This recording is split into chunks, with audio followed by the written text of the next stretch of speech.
Empiezo.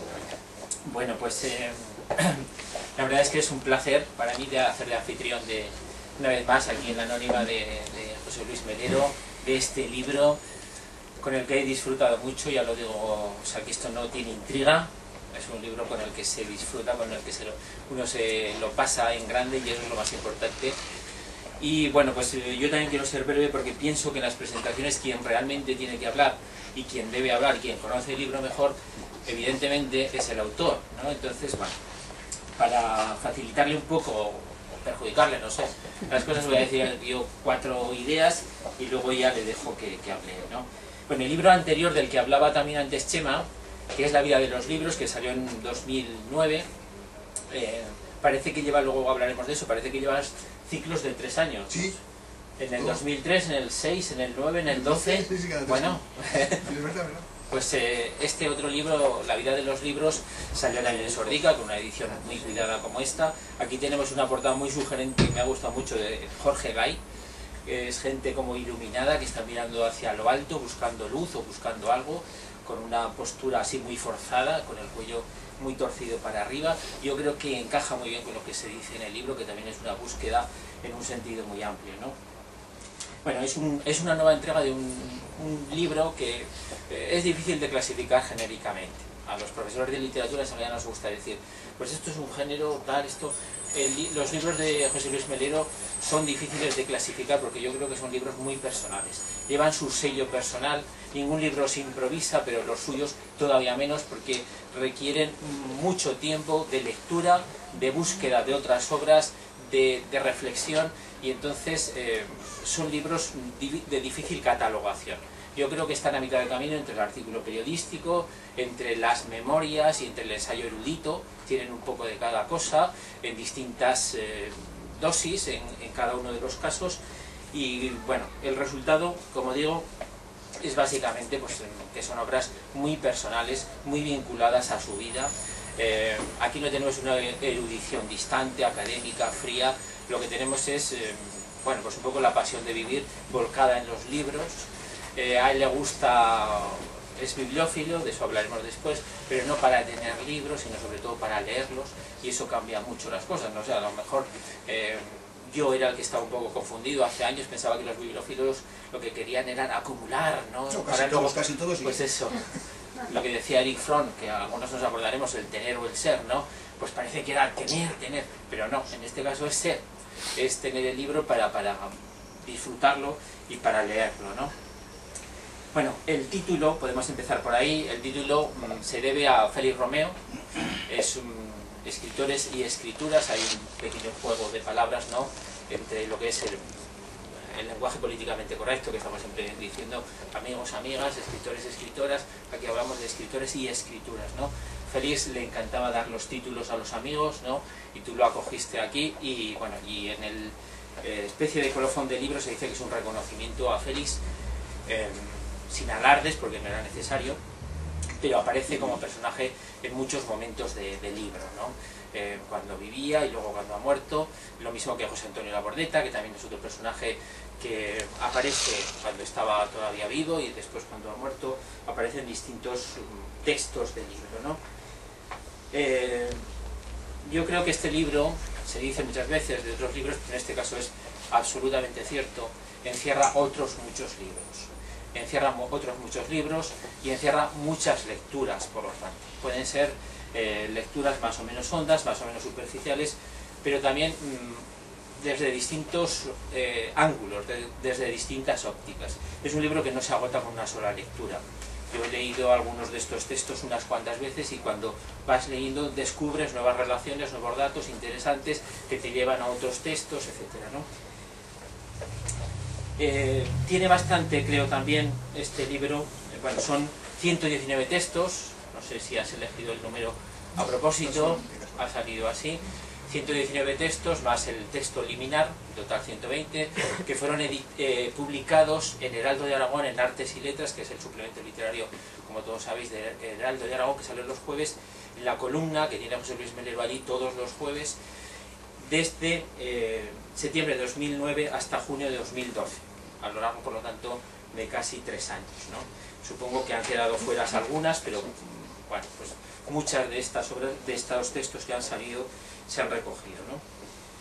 Y tiene, decía, yo creo que bastante de crónica afectiva, de crónica sentimental del propio José Luis Melero. No son unas memorias, tiene un libro de memorias de un bibliófilo aragonés de 2003 que inicia un poco la saga en la que se instala este libro, pero tiene mucho de crónica de los sentimientos, de los entusiasmos que vive cuando encuentra un libro, cuando lee a un autor, cuando descubre una relación, cuando ve cómo Aragón, por ejemplo, se proyecta en determinados autores. Bueno, y todo eso no se lo calla, lo dice, y yo creo que eso es un poco lo que tiene más de personal el libro.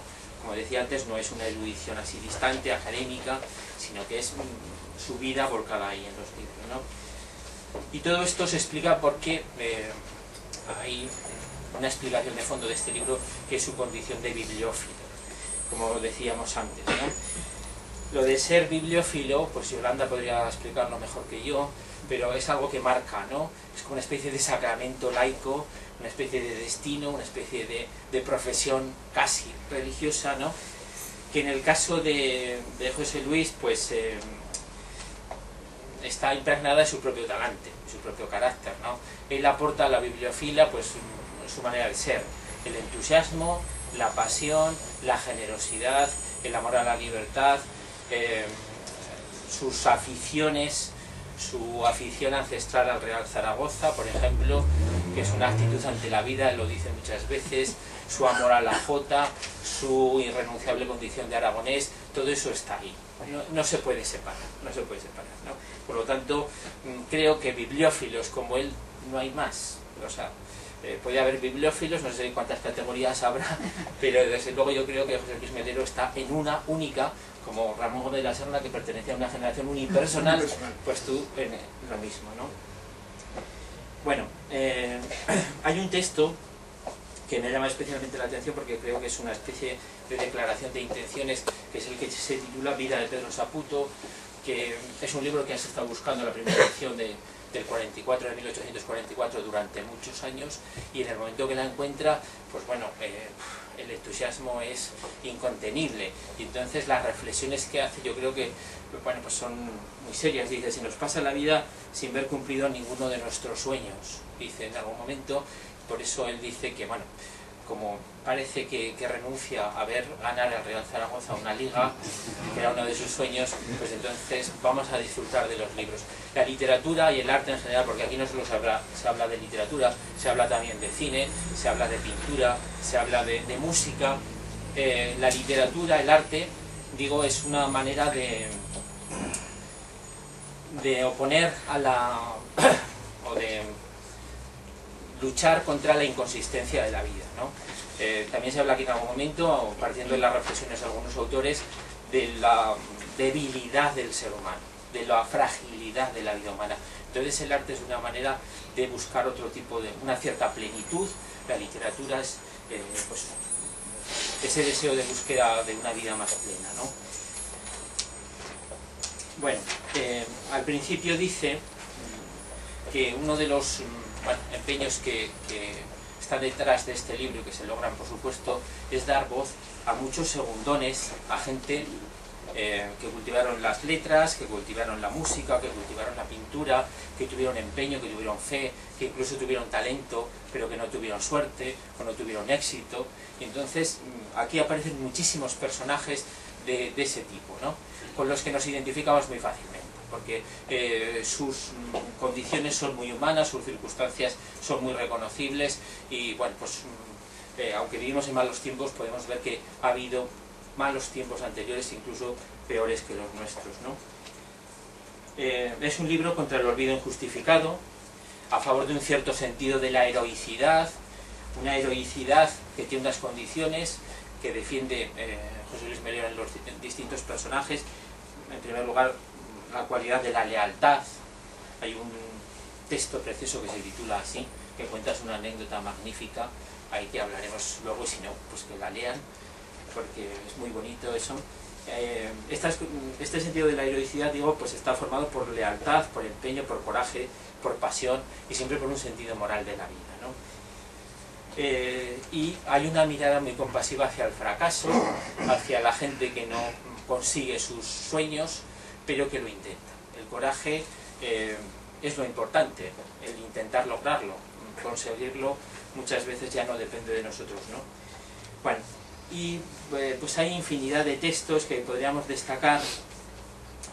Yo voy a mencionar algunos así muy rápidamente, o algunos personajes. Si hubiese un índice de nombres sería un índice abultadísimo, ¿no? Porque en todos los textos, con una capacidad de síntesis admirable, se mencionan historias reales de muchos personajes que están relacionados entre sí, que se descubren relaciones siempre un poco subterráneas, y eso es lo importante, ¿no? Frente a lo que vivimos hoy, que es una información de la superficie, la literatura y este libro en particular ahonda, ¿no? Busca información de lo hondo, de lo profundo, ¿no? Y por eso nosotros nos podemos identificar como lectores muy fácilmente con estos personajes, ¿no? Entonces, por ejemplo, hay un personaje, Oyoshi Minen, que nació en un palacio y que murió en una cárcel, ¿no? Esto es estrictamente cierto. Habla de José María Hinojosa, que con gran cariño, un gran poeta del 27, que murió fusilado en el bando republicano. Dice José Luis Melero que cada bando, por lo tanto, tuvo su mártir de la generación del 27. Los republicanos a García Lorca, los franquistas a José María Hinojosa. Es enternecedor el texto que dedicas a Luciano Gracia, el que dedicas a Miguel Luesma, un gran poeta aragonés, que supongo que todavía vive, ha muerto recientemente, porque aquí te despedirías. Hablas del primer Seral y Casas, cómo disfrutaste al encontrar la primera novela de Seral y Casas dentro de la colección de la novela de viaje aragonesa. José Naquens era un mito para los republicanos durante mucho tiempo, ¿no? Era un hombre íntegro, intachable, ¿no? Y bueno, pues aquí se cuenta cómo encubrió a Mateo Morral después de intentar matar a Alfonso XII, ¿no? Alfonso XIII, pues Mateo Morral fue a su casa. Mateo Morral, ya sabéis que era un anarquista, pero fue a casa de Naquens. Naquens no estaba a favor de la violencia, pero dijo, bueno, has confiado en mí, y eso le costó, lo encubrió, lo escondió, y eso le costó 2 años de cárcel, ¿no? Me ha gustado mucho también la relación de Azorín con Aragón. Azorín siempre trató muy bien a Aragón, entre otras cosas porque su mujer era aragonesa, ¿no? Bueno, hay algunos, ha muerto mi amigo, sobre José Antonio Labordeta. En el momento en que muere José Antonio Labordeta, poco después publica José Luis este texto, donde dice que José Antonio ha sido muchas cosas, ha sido un gran poeta, ha sido el mejor cantautor que hemos tenido, ha sido un hombre de la política, ha sido un hombre cabal, pero sobre todo era su amigo, ¿no? Y entonces ahí dice que ha perdido a su amigo. Me ha encantado el de Puello, el de Gregorio Puello. Si recordáis Luces de Bohemia, pues hay un librero al que pinta bastante mal Valle Inclán, con cara de tocino rancio, giboso, además parece que es un tipo muy tacaño y demás, que está en el pretil de los consejos, y resulta que es este Puello, que era un aragonés que había ido desde Panticosa y que triunfó en Madrid. Y en un principio vendía en los bares, en los cafés de Madrid, pues postales picantes y libros festivos, hasta que pudo establecerse en esta librería y fue editor, el primer editor de muchos modernistas, o sea, un gran editor de toda la historia de la edición española, ¿no? Y tituló las guerras carlistas, claro. Exactamente. Los 3 tomos de las guerras carlistas, o sea, tenía el honor de editar los 3 tomos. Lo que pasa es que entonces ya había muerto y Valle Inclán desató un poco la lengua, pero... Bueno, el de José Otto también es maravilloso. José Otto no solo fue el mejor cantador de jotas, según José Luis Melero, de toda la historia de la jota aragonesa, y él sabe de todo eso, sino que además tuvo una vida literaria. Fue una persona que cuando tenía 54 años se dejó morir por amor. Había muerto poco antes su mujer y entonces ya no veía sentido a la vida. Poco a poco se fue agotando porque no tenía ganas ya más de vivir. Bueno, hay otros muchos que se podrían destacar. El de Ava Gardner en Zaragoza, en la Plaza de Toros de Zaragoza, todos conocemos esa foto, que fue un poco por casualidad, según nos dice aquí el autor. Resulta que el fotógrafo del Heraldo, Luis Mompel, vio que el torero Julio Aparicio le dedicaba el toro a una mujer muy guapa, y fue a hacer una foto, no sabía quién era, y cuando fue al Heraldo enseñó la foto y todos dijeron, pero si es Ava Gardner, ¿dónde estaba esta mujer? ¿No? O sea que bueno. Bueno, el de Altaz, que decía antes, es una historia también preciosa. Un nacionalista vasco, Ramón Aras, pues fue exiliado,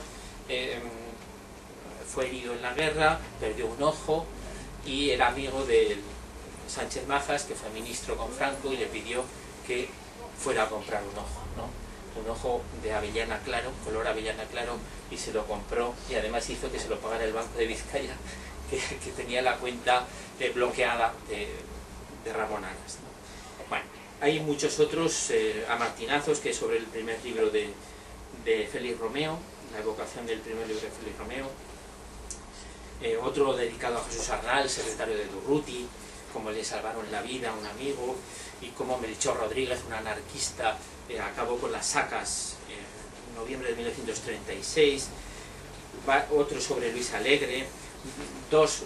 Uno, por lo menos muy interesante, sobre los incundables del aragonés, cuando él cuenta cómo descubre el primer libro de poesía en aragonés de Francho Nagore, Suspiros del aire, de 1971, y después No deseéis morir a mi voz, de Ángel Conte, del año siguiente, ¿no?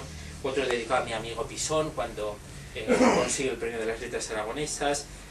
Habla de los soplos que reciben los bibliófilos de los libreros, algunos soplos remunerados, ¿no? O sea que se cobran, ¿no? En fin, es un libro de muchas lecturas, donde uno se lo puede pasar en grande y puede aprender mucho, ¿no? Yo he disfrutado mucho, creo que han sido uno de los mejores momentos que he pasado en este 2012, que afortunadamente termina, y bueno, vosotros estáis todavía a tiempo de hacer lo mismo. Gracias.